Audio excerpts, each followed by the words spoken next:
Ladies and gentlemen, welcome back to DokiCraft, where I have foolishly committed to building an entire city across the river from this beautiful tower. And if I'm going to finish this project before the season ends, then I'm going to have to make an ungodly amount of progress. So hold on to your socks, this is gonna be a good one. Hold on to your socks. Like, I know it's a saying, but it kind of feels like it shouldn't be, right? Like, you have certain common expressions that you know what they mean, but when you say them out loud, they don't really sound like actual sayings. Like, without further ado, or hold on to your socks. Like, what does that even mean? Guys, I gotta pause the video for a second. Editor Purple here, and it just now occurred to me that hold on to your socks is probably a thing because we also say that something will knock your socks off. As in, like, it'll knock your socks off, so you should hold on to them. Am I the only person in the world that didn't realize that?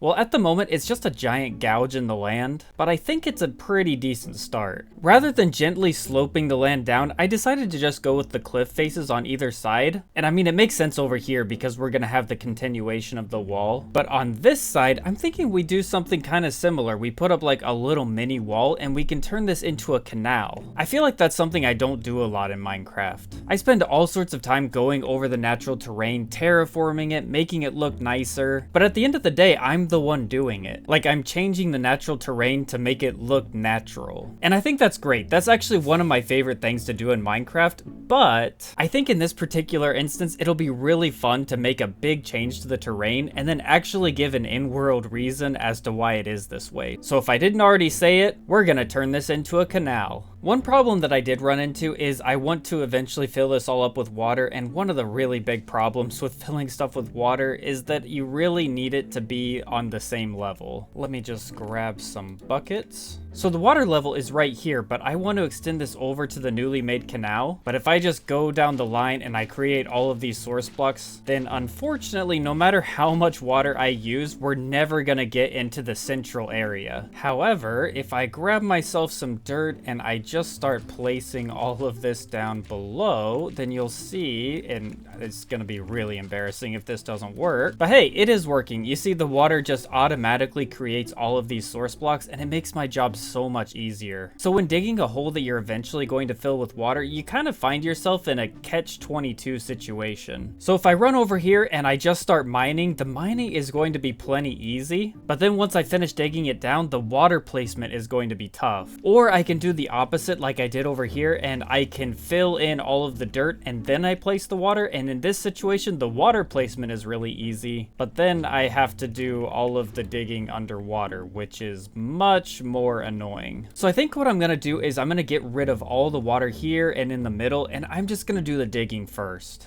I don't know if it's the fastest way to do it, but then after I do all of the digging, I'll just put like a layer of moss or something that's really easily breakable, and then I can cover the entire area, fill it up with water, get all the source blocks, and then just get rid of the moss. I think that's the best way to do it.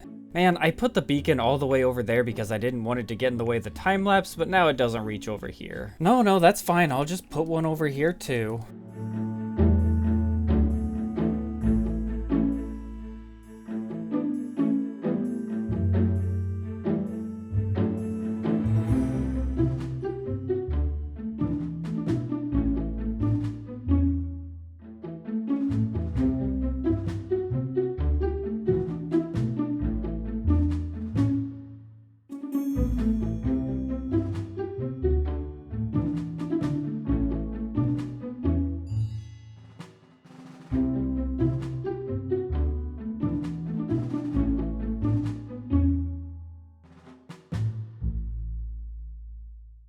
Well, it might not be pretty, but it's there. I'll worry about all the details at a later date, but for now, we've got a lot of work to do, and I think what I want to do next is I want to get started on this wall. I got the first part of the wall in easily enough, but unfortunately, I underestimated the area that I would need to remove to get the second gate in, so I followed it up with more digging. This should look really familiar and just ignore the giant cleared area, I'll explain that in a second, but this should look really familiar as it's essentially the same design as the other water gate, and there is a very very good reason for that. And it has everything to do with this giant hole coming all the way from this gate to the other gate over on this side. And what this is going to be is a sort of interior harbor. I wanted to do something really, really unique with this city. Well, actually multiple unique things. But in most of the cities that I've built or that I've seen built, the harbor or the connection to the ocean is always on the outside of the gate. But in this case, I think it would be so cool if we had these two specific gates, one connecting over into the river right here, and the other one going all the way through the city and then connecting out to the ocean. And then in the center, we'll have this massive dockyard. We'll have areas where ships can unload. There might even be a marketplace over on this side. I really want this to be the economic center of the city, but I'll talk more about that later. And yes, I know it's raining.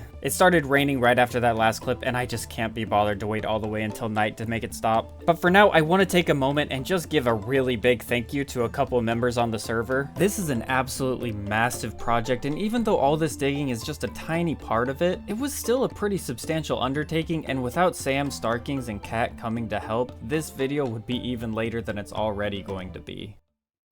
Oh no. Oh, this is so bad. Is my stuff still here? Oh. Alright, where was I? Oh, here we are. Oh, thank goodness it's still... Guys, I am so stupid. I do this all the time. I will just, you know, record a section and I will go back and... Shoot, I can't even talk right. What was I saying? Okay, yes, I do this all the time. I record and then I just leave myself sitting there while I go into the editing software to edit. And, well, I did it. I stayed there too long. Oh, that's so annoying. Fortunately, though, it doesn't look like I've lost anything, so that is really good. Man, if I had lost these Swift Sneak pants right after GC got them for me, I don't know what I'd do.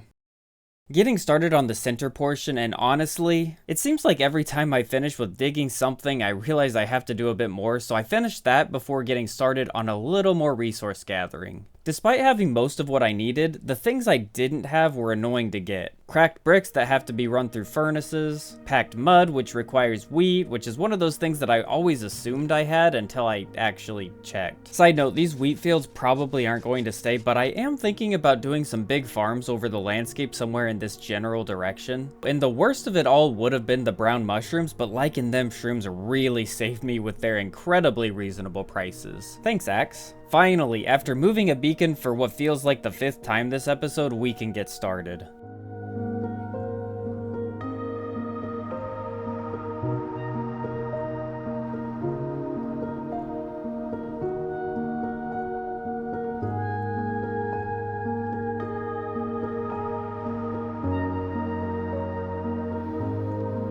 Deep down, I know it's my fault for not putting that beacon just a little bit closer so that it could reach all the way over here, but I just cannot be bothered to move another beacon.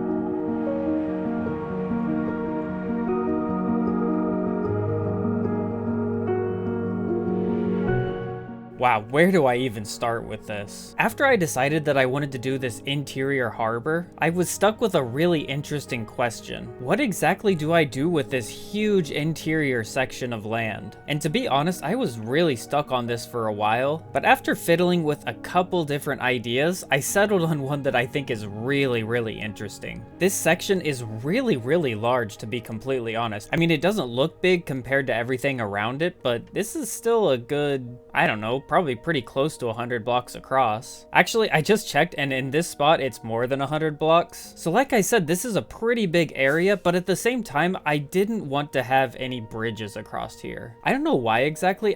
I guess I think it'd be really cool to have this marketplace, this economic center of the city sort of disconnected from this area, but then what do you put here? And then I had a brilliant idea. I needed something that's both integral to a city, but also something that's maybe best left a little bit separated. And the answer I came up with was a military base. And I just think this is a brilliant idea. It's still gonna be completely connected to the rest of the city via the walls. And of course, we'll have other parts of the city, little bits of the walls, maybe some towers that are just there for defense, you know, areas that the military can coordinate. But I think it'd be really cool to have this little area that has like some military barracks, maybe some armories, and of course a big section down at the bottom that can serve as like a parade ground kind of area. I'm actually really excited about this. The other reason that I think it's a really good idea is that this is gonna connect directly into the tower, and I just don't really feel like the tower is going to be a place that would be, you know, visited by the average common person. I haven't figured out all the lore details, but at the very least this is going to be something really sort of magical, maybe even like ancient and religious in nature. And since it is right here next to the city, we've got this bridge connecting the two, and this even popped up here just because of the tower. But maybe the people that built the city weren't completely trusting, and so the portion that's actually connected to the tower is going to be the military portion. And I'm just so excited. This is going to be a really interesting build. And after deciding that I want this to be a military base, everything else kind of started to come together. When I think of the military, I think of order and discipline, so I made it really, really symmetrical. And of course, I couldn't make it perfectly symmetrical because of the shape of the wall, but this is looking really, really cool. I think even when I start putting the buildings in here, I want to make everything symmetrical, you know, maybe a few outliers. Like obviously we're going to have some stuff in this corner that isn't over here, but we can have the barracks, we can have like symmetrical trees, maybe going down the center, and everything is going to be sort of wide open. Like even this walkway is very, very wide because the military, of course, is not just one person. You're going to have a whole bunch of people walking in formation. The other thing I was thinking about, and sort of the reason that I decided to have this symmetrical shape taper off into a point here at the end, is I really like the idea of having a place where somebody can stand and just speak to all the masses of the people in the market. We can have this huge central square here, and maybe the king or a general or a mayor or just, you know, whoever I decide runs the city is going to be able to stand up here, make proclamations, they can make speeches, give announcements, really just whatever they want. So sort of that vision of one person standing up here and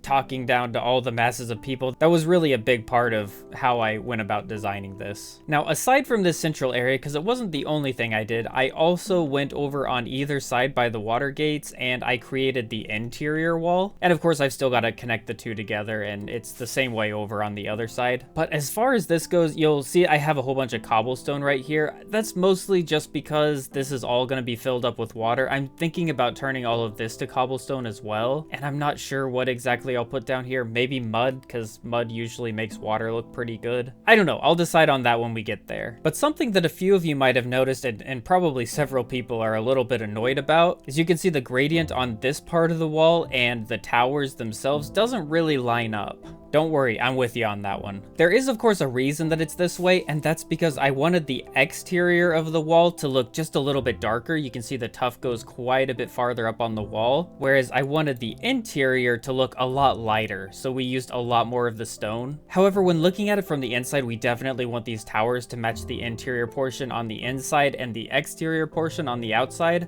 So I will go through and I need to get rid of a bunch of that tuff and just swap it over to stone brick. I think that's something that we need to be a little bit careful about as builders because, you know, I use Axiom for a lot of my builds, and so I can really easily go through and get this gradient in there. Like, I mean, it's just a couple clicks. It makes it really, really easy. But it's always still really important to go back afterwards and touch things up, make sure that they really look exactly how you want, because in my experience, those purely random programs can sometimes look just a little bit awkward. So I'm definitely going to smooth out this texture just a little bit. And then in the center area, you can see I actually inverted the gradient. And the reason for that is twofold. The first reason, and the one that's just like a little bit more grounded within the game itself, is we've got like a lip here, so it just makes a little bit of sense for there to be a shadow underneath it. But the more meta reason, and honestly in my opinion the more important reason, is that I really needed this central area to be distinct from the walls while still using basically the same blocks. One of the big problems that I see with builds where you use a lot of the same block is if you fly a really long distance away and then you turn around and look at it, everything can kind of blend together. But since we inverted these textures, now this central area really stands out and you can totally tell exactly where it starts and where the wall begins. And in my opinion, it's little details like that that aren't immediately obvious to people, but that really stand out when you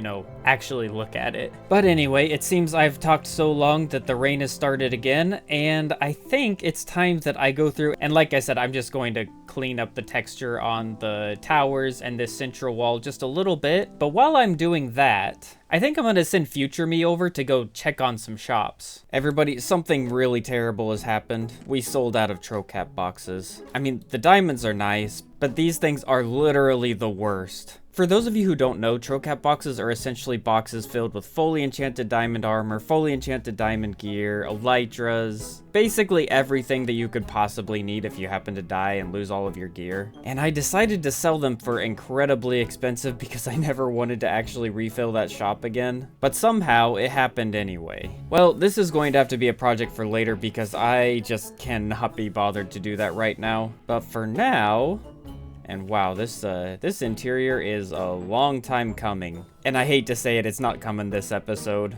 Maybe I should do that next episode. Let me know if you want me to do the interior in the next episode. But the reason that I came up here, let me grab these signs, is because we're going to do a massive sale. I'd say we're getting to the midpoint of the season, and, well, let's just say I think everybody who's going to buy shulker boxes has already bought them. So I'm gonna do a massive 75% sale off of everything inside of here. So I'm gonna go ahead and change the noob tier from 2 shells. Let's do 4 shells for 1 diamond, and then we can go down to the normie tier. 1 shulker of shells for, let's do 16, and then remove stacks. 16 diamond blocks. That is a lot cheaper than it was before. And then true gamer tier, this is basically the unlimited version. I put 1 shulker of shells every month, but I mean, essentially it's unlimited. And let's just swap this one over to 48 diamond blocks. I'll go ahead and run this sale for a little while and we'll see if it drums up any more business. Maybe I can even lower the prices just a little bit more. We'll see. It just kind of depends on what people are buying.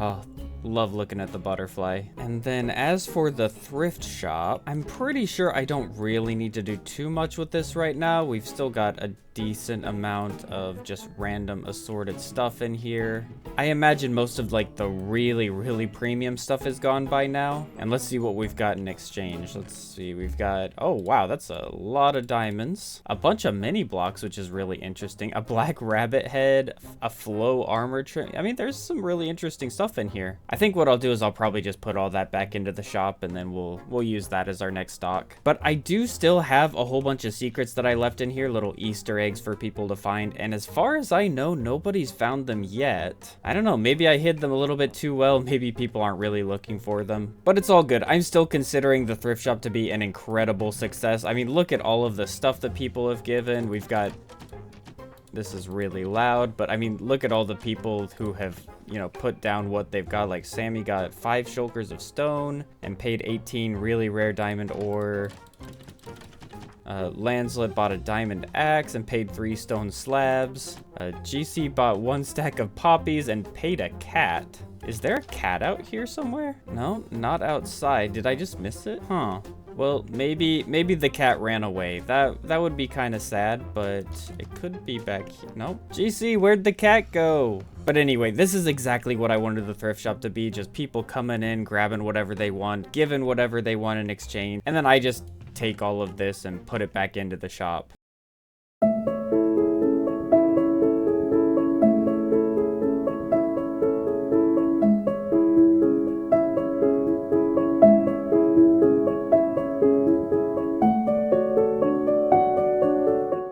I'm happy with the progress we made today. If I'm being honest, I'd envisioned getting just a little bit more done, getting to a spot where I feel like I could say like I completed something, but we did a ton. It really doesn't feel like it, but it was this episode where we made this canal, and while this isn't complete either, we got all of this digging done. We got the vast majority of the digging done for the interior harbor that we're going to have in the city, and all of the groundwork for the military base is completely laid. Yes, there's still some land that needs to be placed here at the top, but I'm thinking that most of this is going to be covered with buildings, so I'm not super worried about it. When I started this project in the last episode, I'm not gonna lie, I was really worried. My vision for this has it expanding all the way across this plane, and while that's still a little bit daunting, the fact that we've made it this far already makes me incredibly confident that this is gonna get done. I cleaned up the gradient on the towers on this side and over on this side, but you might notice that I skipped the ones here. I'm not entirely sure if I'll do those or not, it just kind of depends on what it looks like at the very end.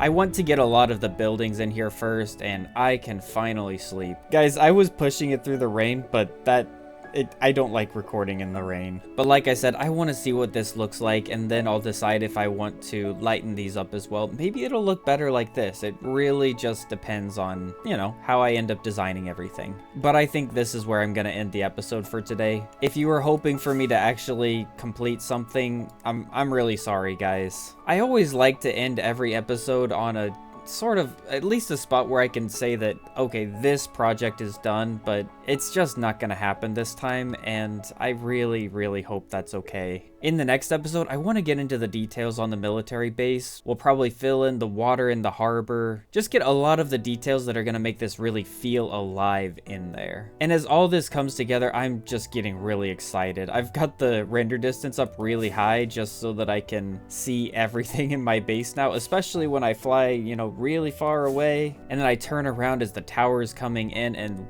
guys, I'm really, really excited. This looks so cool. And as the city expands and gets bigger and bigger, it's gonna come all the way over to here where Trozo's building his incredible mega base. Guys, I'm just so hyped for all the stuff that's coming in. Looks like there's a mega base coming in over here. Casey's got his giant soccer field over here, and I am totally out of rockets, so I should probably turn around. Yep, completely out of rockets. But as we coast back home, I've said it many, many times already, but I am very, very happy. I'm so excited for this project, guys. I'm gonna stop stammering. We're just gonna end the episode. Thank you so much for watching. I hope you enjoyed this video as much as I enjoyed making it, and I'll see you next time. Okay, this was really stupid. I have no rockets to get out of this giant hole. Oh wait, Ferdinand, come here. Ferdinand, down here, please. Oh, there we go. And we're out.